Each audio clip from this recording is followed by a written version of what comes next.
یہ بات ہے اللہ کے کلام کی، یہ کوئی قرآن نہیں ہے، یہ بس جھوٹی شاعری ہے، محمد کی شاعری۔ یہ بات ہے اس نفرت کی جو لگائی ایک بیوی نے اپنے شوہر سے۔ محمد کے درد سے مجھے سکون ملتا ہے۔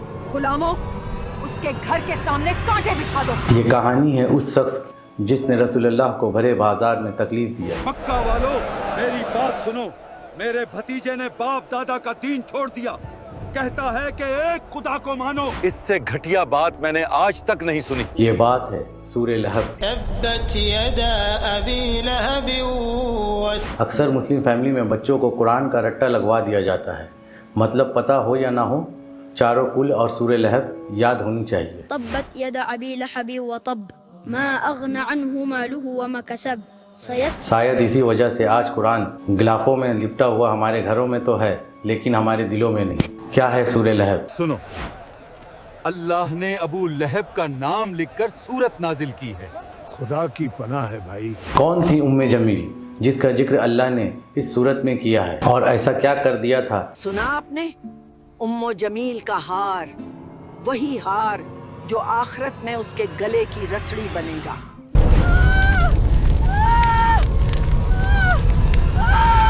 کہ اللہ نے قرآن میں ابو لہب کا نام لے کر انہیں کرٹیسائز کیا ہے، اور سب سے امپورٹنٹ بات، یہ سورہ قرآن کے میریکل ہونے کا لیونگ پروف ہے۔ اس کا اللہ ہمیں جہنم کا عذاب دے گا؟ کہتا ہے میں لکڑیاں اٹھاؤں گی اپنے سر پر۔ تو آئیے جانیں گے ہم آج اس ویڈیو میں۔ وامرأته حمالة الحطب في جيدها حبل من مسد۔ سورہ لہب اس وقت نازل ہوا جب ابو لہب ظلم کی حد کو پار کر چکا تھا۔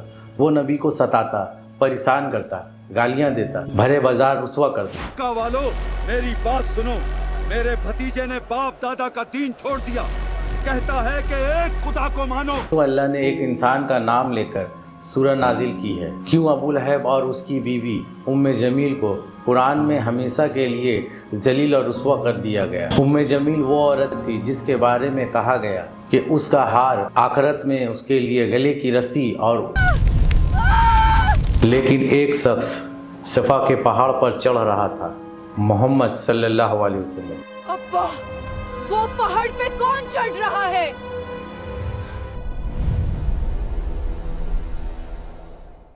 کوئی آئینے میں خود کو نہار رہا تھا، کوئی بستر میں لیٹا ہوا تھا۔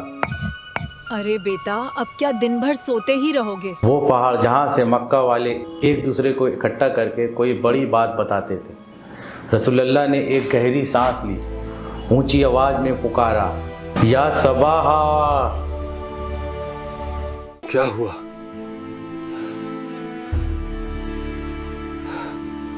یہ اذان نہیں تھی، نہ کوئی صدا، یہ دعوت توحید تھی۔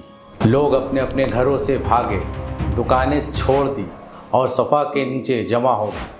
یہ کیسی آواز ہے صفا کی طرف سے؟ نبی کریم صلی اللہ علیہ وسلم نے فرمایا، اے لوگو اٹھو، میری بات سنو۔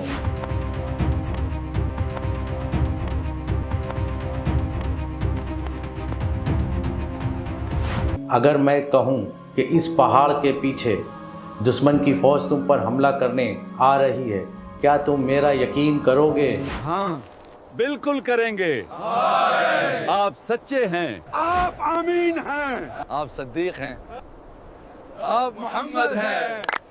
پھر نبی کریم صلی اللہ علیہ وسلم نے فرمایا، میں تمہیں اس سخت آنے والے عذاب سے خبردار کرتا ہوں، عبادت کرو اس رب کی جو ساری کائنات کا مالک ہے۔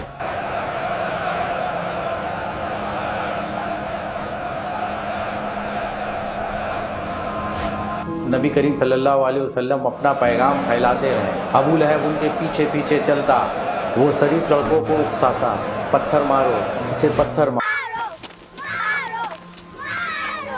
یہ صرف شروعات تھی، جب ظلم حد سے بڑھ گیا اور نبوت کے 10ویں سال سورہ لہب نازل ہوئی۔